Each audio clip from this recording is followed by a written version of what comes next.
Olá! Aqui a gente começa a primeira parte da nossa viagem na linha do tempo da parentalidade. E essa primeira parte, eu vou falar um pouquinho sobre os costumes e sobre o modelo principal de educação de filhos, que compreende mais ou menos entre 1930 e 1959. Não é um período rígido não, tá? Eu só fiz esse recorte para que a gente tenha um parâmetro, mas antes a gente já encontrava esse modelo, tá? Era o modelo principal. Então, e as características dessa sociedade que a gente vai falar, tá bom? Então, vamos lá, vamos comigo. Bom, vamos lá. O percurso que a gente vai fazer aqui na linha do tempo da parentalidade é de pensar um pouquinho quais eram os modelos principais, modelos educacionais que as famílias usavam para se relacionar e educar seus filhos em cada época. E a gente vai descrever os modelos e tudo mais, e depois eu vou tentar contextualizar um pouquinho quais eram os padrões de comportamento, os padrões socioculturais da época que reforçavam o uso desse modelo, que era o modelo principal da época, tá? Então vamos lá. O modelo principal desse período que a gente vai começar aí, lá no começo do século XX, né, lá 1930 até 1960, né, final da década de 50, era o modelo autoritário. E o que é esse modelo autoritário? O modelo autoritário, ele tem algumas características muito marcantes e vocês vão perceber aqui na minha fala, identificar que esse padrão está posto até hoje, tá? Isso é uma coisa importante da gente pensar. Não é porque uma época foi marcada predominantemente por um modelo educacional que acabou aquela época, o modelo se extinguiu. Não. Os modelos eles vão se acumulando, digamos assim, né? A gente vai criando novas perspectivas com relação ao que é importante na educação de filhos, mas os modelos anteriores, que eram predominantes, eles continuam existindo. Tá? Só que a prevalência vai mudando. Em cada época se tem uma prevalência de um modelo ou de outro. Tá? Então, o modelo autoritário, certamente muitos de vocês foram educados exclusivamente ou predominantemente a partir desse modelo e vocês vão se identificar ou identificar alguém conhecido nessas características. Então, vamos lá. Eu vou começar com um ditado popular que define o modelo autoritário, que é o manda quem pode, obedece quem tem juízo. Quem nunca ouviu isso, né? Por que esse é um ditado que define esse modelo? Porque o foco principal do modelo autoritário é a obediência. Tá? É um modelo hierárquico, forte, onde o adulto, normalmente o pai, e a mãe, num segundo plano, são as figuras de poder e as crianças são as figuras que devem obediência a esses adultos, tá? Os recursos que é utilizado mais comumente para conseguir o controle da educação, né, das crianças, nesse modelo, é a punição e o castigo. Então, punição e castigo são muito comuns, muito comuns. E tem uma ideia de que aquele que tem o poder, aquele que é o educador, né, ele pode usar qualquer tipo de recurso porque tem quase, eu diria que não é quase, eu diria que é uma certeza de que as crianças dessas famílias que seguem o modelo autoritário são vistas quase como propriedade desses pais, né? Então, tem um direito liberado aí dos pais para educar da forma como eles acham que deve ser, inclusive usando punição, castigo enfim, né, essas formas de controle. O objetivo, o que os pais esperam com a educação dos filhos? Esperam que esses filhos se tornem cidadãos de bens e socialmente aceitos. E aqui vocês devem estar se questionando, mas Esse não é um objetivo que toda família deveria ter, né? Que os seus filhos se tornem cidadãos de bens e que vivam bem na sociedade. Esse é um conceito que vem mudando, né? Todo mundo espera que os seus filhos cresçam, se tornem adultos, que vivam de uma forma inteligentemente adaptada aí na sociedade, mas que não, hoje em dia, que não sejam necessariamente subservientes, obedientes, mas esses são conceitos que a gente vai falar um pouquinho mais para frente, tá? Na época, essa questão de ser socialmente aceito era muito, muito importante. A gente vai ver daqui a pouquinho que os padrões de comportamento eram muito rígidos, né? E ser identificado como alguém que seguia os padrões e que era adaptado à sociedade era muito importante, tá? Como que era a expressão de afeto? Como que é a expressão de afeto no modelo autoritário? Ela é limitada, mas o amor não é limitado necessariamente, tá? Os pais podem amar profundamente os seus filhos e mesmo assim seguirem o modelo autoritário de educação, tá? Mas como nesse modelo a obediência é o fator principal, é muito comum que os pais que tenham esses valores acreditem que se eles expressarem muito afeto para os seus filhos, isso vai ser encarado como sinal de fraqueza. E pai e mãe tem que ser fortaleza, tem que ser rígido, tem que ser outro ditado que define, é de pequeno que se torce o pepino, né? E aí vão várias outras expressões.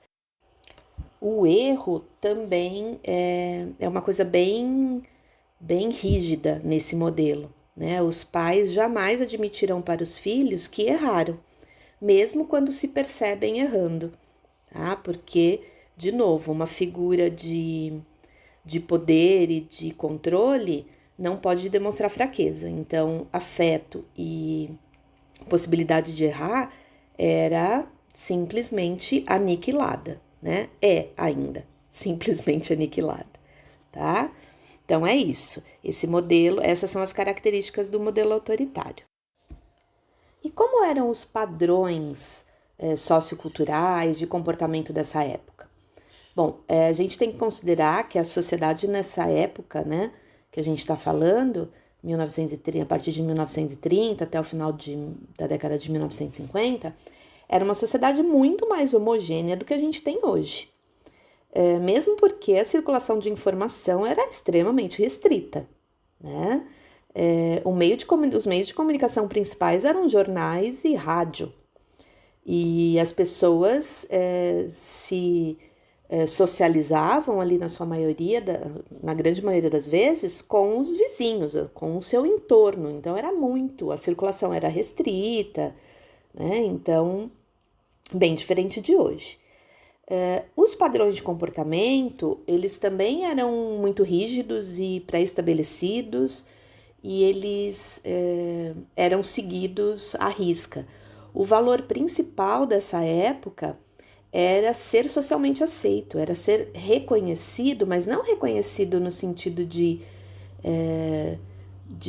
se sobressair em algum talento, algumas coisas, não, mas ser reconhecido como alguém que seguia as regras. Ah, mas era pasteurizado, ninguém saía aí do padrão, saía, e aí eles eram, aquele que não seguia o padrão era imediatamente colocado, rotulado e colocado no grupo dos desviantes, né? Vocês já devem ter ouvido falar no rótulo de juventude transviada, né? Que foi um rótulo criado a partir do cinema, do estereótipo dos bad boys da época. O James Dean era um ícone nesse sentido, né? Então vamos lá.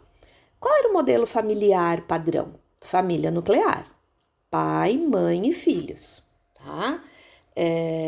filhos fora do casamento eram escondidos, mães solteiras eram escondidas, eram enviadas para fazendas, eram enviadas para os conventos. Na época existia a roda dos expostos, onde normalmente eram rodas eram como se fosse um cilindro de madeira que tinha na porta das santas casas e dos conventos, e as mães colocavam seus filhos recém-nascidos para que esses bebês fossem criados por outras famílias ou pelas freiras nos grandes orfanatos, tá? Num outro momento eu vou fazer uma série só sobre violência e aí a gente consegue conversar um pouquinho mais sobre isso. Bom, os papéis sociais eram extremamente bem definidos, tá? O homem era o provedor, o pai era o provedor, a mãe era a cuidadora, era responsável pela casa, era responsável pela organização da casa e dos filhos, né? Os jovens, eles já eram educados para seguirem essa lógica também, formar uma família, né? Os homens serem os provedores, as mulheres as cuidadoras. Mesmo as mulheres de classe de baixa renda, que precisavam trabalhar para suprir as necessidades básicas da família, elas continuavam com o papel principal de cuidadora. E aí o seu trabalho era um acessório. Ainda hoje a gente vê muito isso, né? Mas naquela época era predominante, era a regra, tá? As crianças não tinham papel, não. As crianças eram como se fossem mini adultos, como se fossem seres em stand-by, esperando a hora de virar gente grande, né? E aí elas ficavam ali, vivendo. As crianças das classes mais abastadas, digamos assim, né? As classes média alta, iam para a escola ou estudavam, aquelas famílias que tinham muito dinheiro, estudavam em casa com preceptores.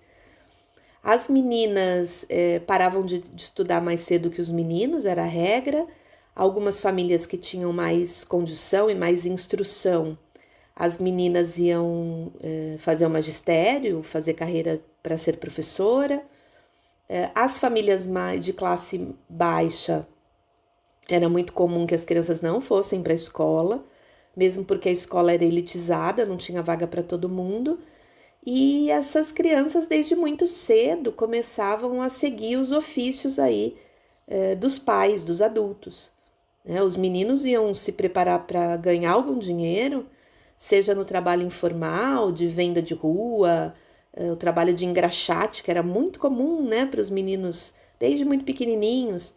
As meninas ajudavam as mães, normalmente tinha muitas mulheres que eram lavadeiras, costureiras, faziam doces para vender, né? Então tinha meio essa lógica, mas as crianças elas ficavam ali meio que esperando virar gente para assumir responsabilidade, era mais ou menos essa lógica.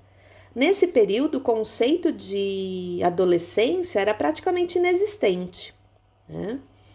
Era criança e depois pegava um pouco de corpo, tinha que assumir responsabilidades. Uma outra característica da infância dessa época é que a infância era muito separada do mundo do adulto. Tinha o mundo da criança e o mundo do adulto. Então era muito comum a gente ouvir, vem de lá, dessa época, o ditado de que isso daqui é conversa de adulto, não é conversa de criança. Ou eu não pedi para você falar, eu não estou te perguntando nada. Então tinha esse silenciamento, essa não permissão da circulação das crianças. Nas classes mais que tinham mais condições, mais dinheiro e tal, tinha-se funcionários, e esses funcionários cuidavam da restrição da circulação dessas crianças, né? Nas classes mais baixas, as crianças meio que se aglomeravam ali em crianças de várias famílias. As famílias urbanas viviam normalmente em vilas ou cortiços, onde se tinham pátios ou ruas pouco movimentadas, e essas crianças ficavam nesses locais, né, circulando livremente. e eram solicitadas, dependendo do horário, da idade, para ajudar nos trabalhos. E os mais velhos cuidavam dos mais novos, e assim a vida seguia, né? Então, gente, para a gente terminar, o que eu queria já começar a pensar aqui com vocês é assim: o modelo autoritário, ele era um modelo padrão nessa época porque os padrões socioculturais, os padrões de comportamento favoreciam, reforçavam o uso desse modelo, né? Então, não se questionava. Pai e mãe tinha direitos absolutos sobre os seus filhos, e os padrões educacionais que usavam violência, punição, castigo não eram questionados, né? Porque não tinha essa perspectiva de que isso era extremamente danoso. Isso era um recurso educacional. O meu objetivo é que meu filho entre na linha e seja um adulto de bem. Então, é isso, né? Uma coisa reforça a outra. A gente vai, daqui a pouco, falar um pouquinho dos outros períodos, e a gente vai vendo que surgem pesquisas, surgem estudos que vão também favorecendo o surgimento de outros padrões. Mas, por enquanto, é isso, tá? A gente para por aqui no modelo autoritário, e logo, logo a gente está de volta para conversar sobre os outros períodos e os outros padrões. Um beijinho para vocês, até a próxima!